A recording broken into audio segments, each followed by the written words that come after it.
is Sarah Paku, a journalist and mother of 2 girls. The thought of girls undergoing female genital mutilation in some regions in the north always sends shivers down my spine. Why does this practice continue, though it has been outlawed? And why are young girls compelled to undergo cutting of the clitoris? These questions led me to my assignment to explore the practice of female genital mutilation in some regions of the north.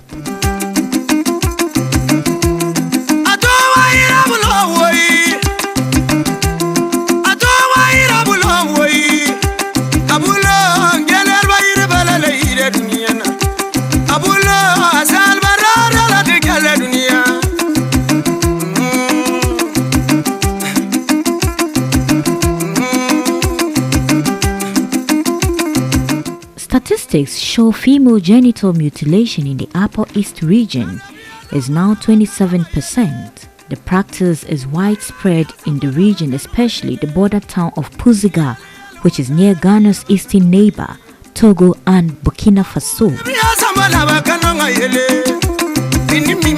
With a population of around 75,000, most of the indigenes are farmers and petty traders.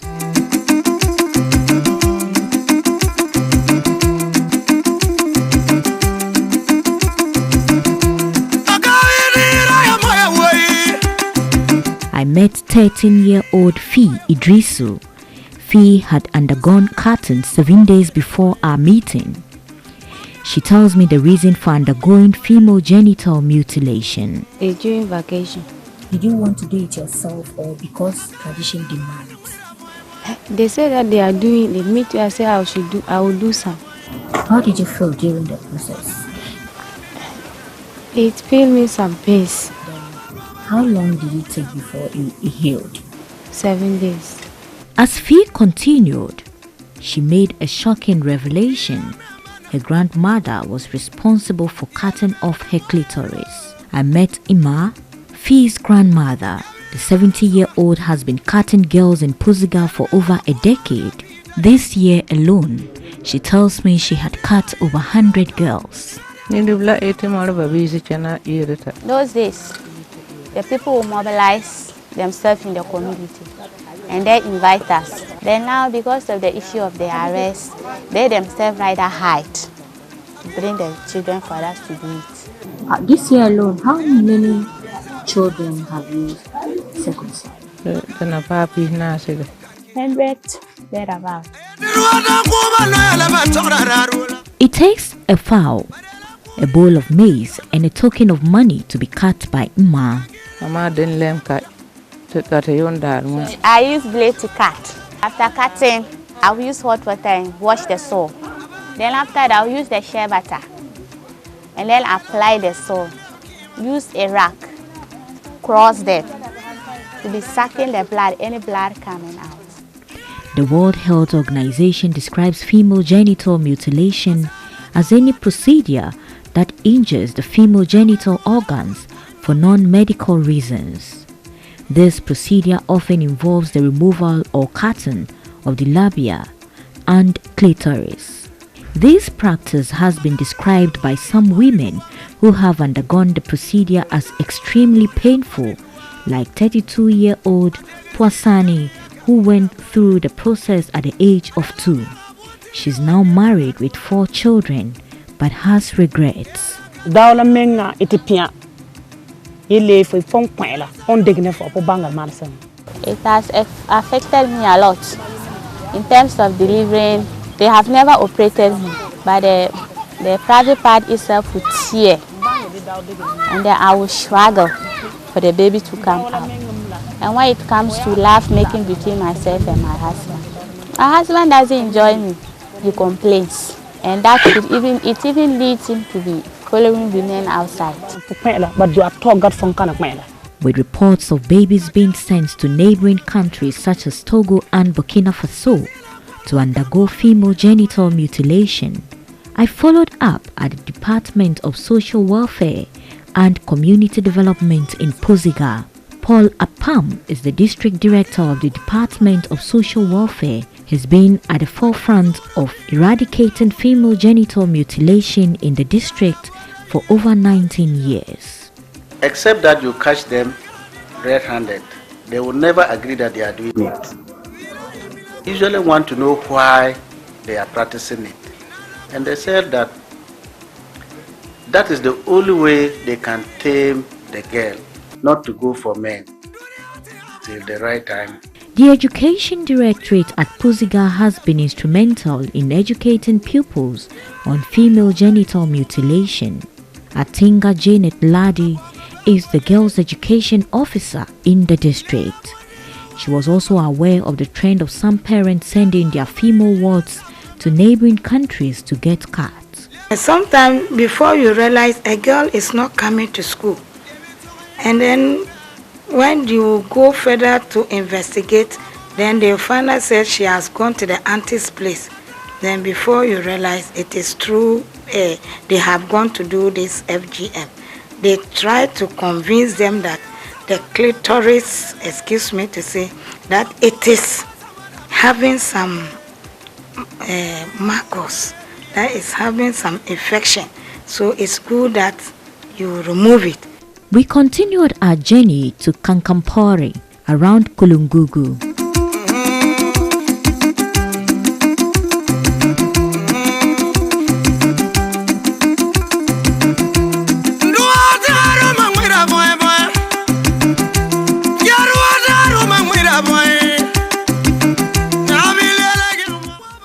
Here, about 80% of the women in the community have been cut.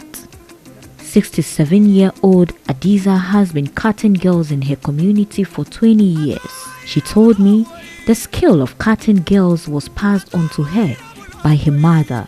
She is hopeful her 17-year-old daughter will take up after her.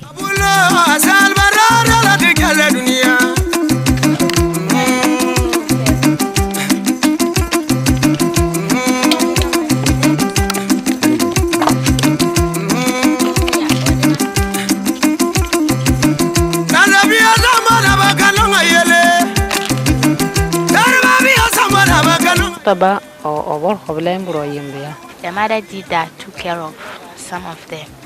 But why she too inherited it from the mother, she has also benefited. As we navigated through the community, 35-year-old Darcy, who has been married for 17 years with 5 children, decided to share his story with us. She has regretted so much, and that even her enemy will not go through. Darcy is not the only one. Young girls in Kulungugu like Bisa was cut a year ago. She tells me she still experiences intense pain anytime she wants to attend to nature's call. The experience has traumatized her to date. Just before leaving Kulungugu, we met a 5-year-old whose mother had brought her to be cut.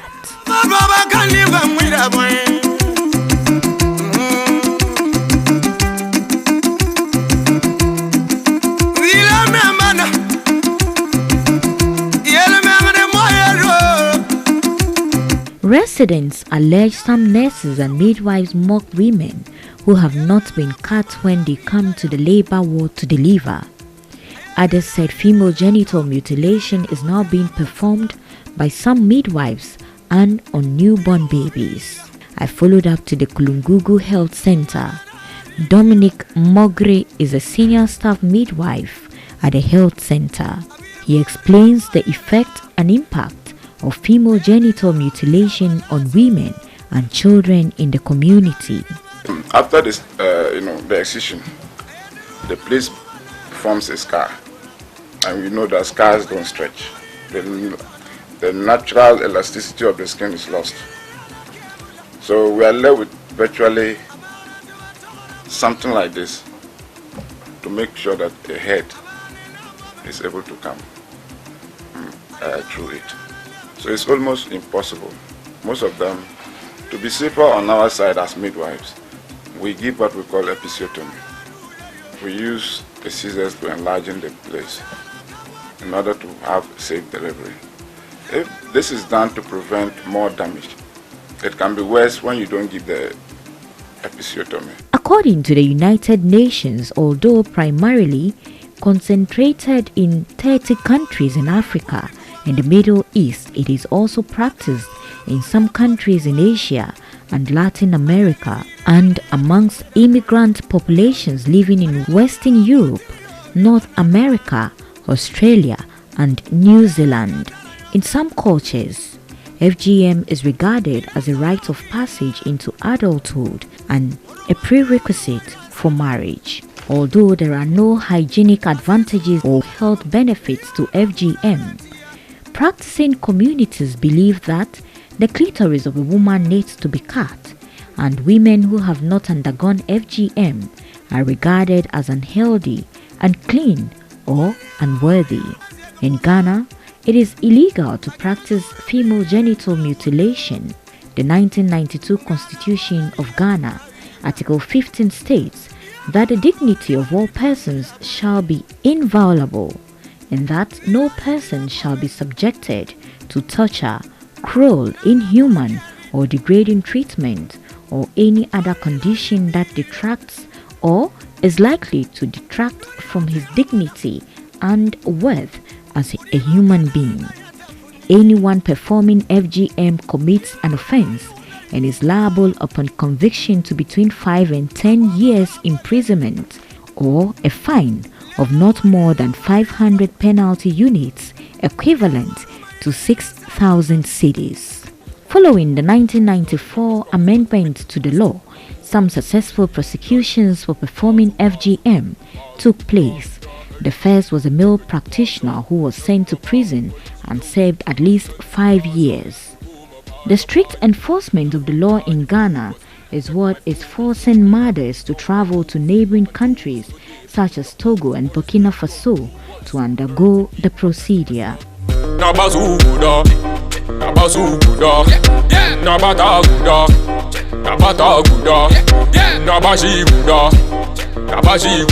My aim now was to follow up to Burkina Faso through Kulungugu, a border town between Ghana and Burkina Faso. This journey was almost cut short upon advice from the Ghanaian immigration officials. Upon persistence, they decided to escort us to 2 communities along the border, Kanyeri and Sangaburi. Adama Salifu is assemblyman for Kanyeri. He explains practitioners in Burkina Faso don't force indigents to undergo the exercise. They are, however, commissioned by their Ghanaian counterparts for their services. True. If the Ghana people did a cut here, my daughter, because the law I don't feel cutting.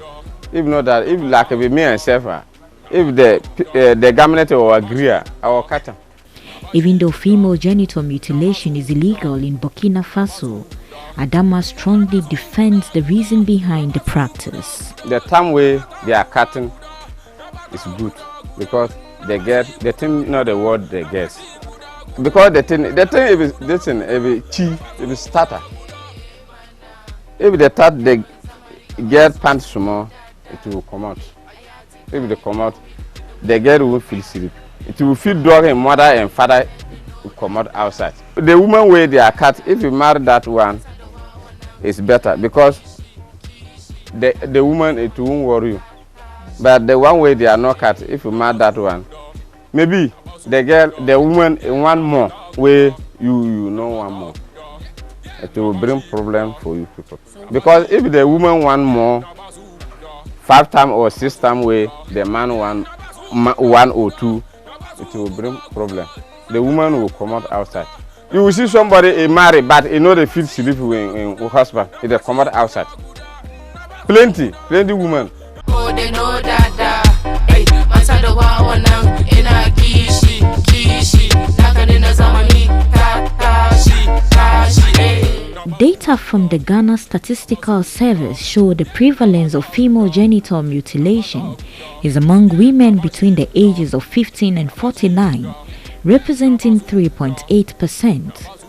Though girls usually undergo the process before the age of 5, the regions with the highest prevalence rate are Upper West, 41.1%, and Upper East 27.8%, whilst the regions with the lowest prevalence rate are the Central Region with 0.8% and the Volta region with 0.4%. Despite the evidence gathered on the prevalence of female genital mutilation, the chief of Puziga, Naba Ibrahim Ayuma Aguri, doubts there are indigents in his jurisdiction still practicing it. He's saying emphatically that it's not true, because what they have done to curb that, people between the ages of from 1 to 15 and 16, majority of them are at the JHS level, and they have instructed teachers of such schools to make sure that when they don't see a people for at least 3 days, they should try to find out or report to them, to trace to the family to find out where possibly the person might be, because they believe that if you are circumcised or if you are being circumcised, it will take you more than 3 days before you can be healed and attend school. Naba Ibrahim's assertions were affirmed by the Queen Mother of the area, Puanab Alas Bugri Aguri. A retired midwife reaffirmed Naba Ibrahim's statement that female genital mutilation is not being practiced in Puziga.